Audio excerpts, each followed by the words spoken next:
Nine, three, squad!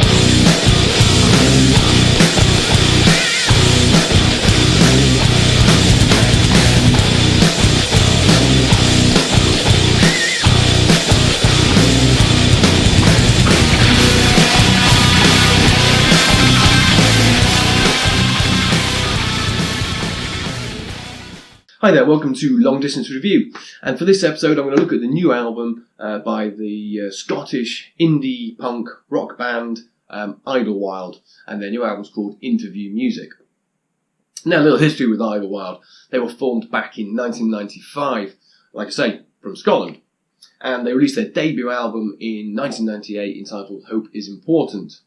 They followed this up in 2000 with 100 Broken Windows, and then 2002 with The Remote Part. And this was where they had their biggest sort of fame and success, let's say. At this time, Brit rock was sort of just tailing out, I guess. So they caught the end of the sort of Brit rock fame, And it wasn't like they hung on the coattails of it, actually. They were a very, very good band, but at this time, British rock music was a really big thing. But also, The Remote Part is an absolutely stunning album. If you've never listened to The Remote Part, it's one of the best rock albums from the early 2000s. They followed this up in 2005 with Warnings and Promises. They then followed that up in 2007 with Make Another World. And then in 2009 with Post-Electric Blues. Now, after this album, the band went on a hiatus. Whether this was... it did feel like to me the band was slightly treading water. They'd had their big success and big fame. That had all petered out. And they were just sort of churning out albums. They weren't terrible albums. Make Another World isn't that great, actually. Post-Electric Blues was alright. But it wasn't like they were doing anything new or breaking new grounds. And I think they just got sort of to the point where they thought, let's just take a break. We'll come back to this eventually if we want to. If we don't, we don't. Roddy, the lead singer, went on to have sort of solo albums, very sort of folk-driven Scottish folk albums. He's a poet as well, so it's all very much poetry over Scottish folk music. But eventually, in 2015, the band regrouped and reformed and released Everything Ever Written. And here we are now, 2019, and they've released another album. So on this album, Idlewild are Roddy Woomble on vocals, Rod Jones on guitar, Colin Newton on drums, Andrew Mitchell on bass, and Luciano Rossi on keyboards. So this album, Interview Music, opens up with the first single they released off the album, entitled Dreams and Variations, which is centred around a sort of piano-led riff and a bass groove, and the band sort of exploring a new, soulful sound with a almost choir-sounding backing vocals. It sounds really graceful and really elegant, and the song sort of dips into a psychedelia at times. And I think it's pretty obvious straight away from the first two songs, this and the second one, there's a Place for Everything, which has a sort of prog sense to it.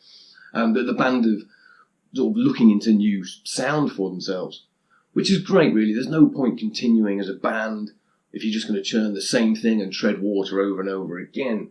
I think Idlewild have got to a point where they're not going to bother the mainstream anymore. They're not going to have the chart success they once had. So they may as well do music for art's sake. So, this is their art. This is what they want to do. So this is what they do. And I think it's better off for it. It sounds like the band are comfortable in what they're doing, and this is what they want to do. There's like a jazz sound throughout the album, but the album still retains the sense of melody and chorus that Idlewild have always had. But it looks like to me they've reassessed all song structures. Check out the title track from the album, Interview Music. That's got a sort of feels like you're falling down a psychedelic dream at times in there, and there's Roddy's poetic vocals are sort of following you down the rabbit hole. There is nods to old Idlewild on here. If you look at the sort of stadium rocker called All These Words, and the almost harking back to the really early days of Idlewild, there's a song called Same Things Twice, which has Roddy's voice almost cracking and grating like it did on the early albums. And it's a really sort of joyous nostalgia moment on the album. But overall, there's a sort of, like I say, a new prog and jazz sound that they've explored on this. And it sounds luscious at times, especially on the slower tracks like You Wear It Second Hand and I Almost Didn't Notice. There's also a couple of other choice cuts in there. There's like a Rolling Stones-esque number called Mount Analog, which sees the band intertwining saxophones and these wailing guitar licks. And there's a really good song called Forever New, which personally I think has real sort of mainstream appeal to it. It's got a beautifully constructed chorus. And if you've never heard Idlewild before, you go check that song out. And that's sort of a sound that, you know, it's got the old sense of Idlewild on there, but the new sound that they're looking at the moment. There was a mention of the last track on here, actually. I wanted to mention that there's a piano ballad right at the end, which is almost like, oh, here comes the piano ballad at the end of the rock album. But Roddy's such an incredible poet and an incredible musician that it's a beautiful song, and you can't deny that. It's one of the best things he's ever written, I think. It's called Lake Martinez. It's the last song on the album. Overall, this is a really diverse album, which retains punk sensibilities while exploring the new sort of pop psych sounds that they've sort of got on the album. It should please old and new fans. I think this is a really, really good album. Personally, I think it's the best thing they've put out since The Remote Part. And I think at the end of this year, it's going to be on my probably top 20s at this rate. So check it out. Idlewild, Interview Music. Thanks for watching, and I'll see you again soon.